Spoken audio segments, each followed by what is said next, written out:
This is Lyric Birdscapes, an exhibition at the Jule Museum that pairs work from our John James Audubon collection with poems. Here's one of the poems written by a graduate student at Auburn in response to work in the exhibition. My name is Matthew Caid Pitman, and this is a poem about a killdeer. Strange name for a bird, isn't it? See, where I grew up, there was a sign that said Hunters Crossing, and another that said Children at Play, and in between them a bird that didn't nest like the others. Mother laid her hatch out in the gravel, or elsewhere where those speckled, freckly little things could hide. You see, she was the bait. When that nest and her babies got in danger, she'd lay down, revealing her bright-colored plumage, red like blood on a porch, on a splinter, on a Chevy's tires, and she'd flop, floundering as if her wing were shattered. She'd continue this charade, this dance against death and dog and damned stray cats, long after her chicks had hatched, running with all the speed their hollow-boned legs could muster, flapping their wings in pale imitation, and screaming and screaming. Those little cotton balls, like the kind we kept under the sink to clean blood off of wounds, left by glass shards pulled from bare feet by a mother who wanted to be a nurse once upon a time. Imagine, if you will, that our bird wasn't a bird.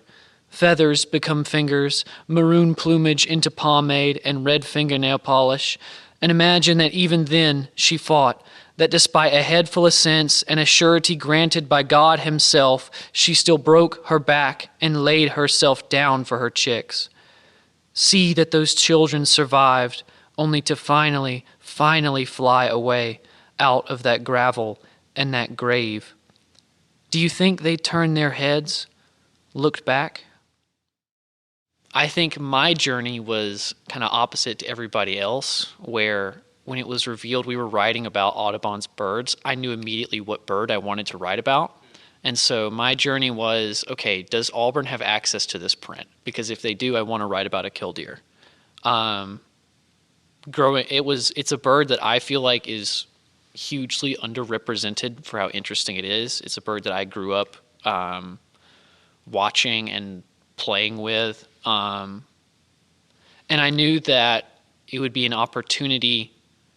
Like, it's such an obvious thing to talk about. Like, here you have a mother literally playing the bait. Like, that's such an obvious thing to talk about. It's such an easy comparison to make to my own family and to the situation I grew up with. And I was just, because my mother was she worked her ass off, to be frank. And so I knew what I wanted to do, and my journey started with, is this possible? And once I learned that it was just talking about it and expanding on it until we've gotten where we are now.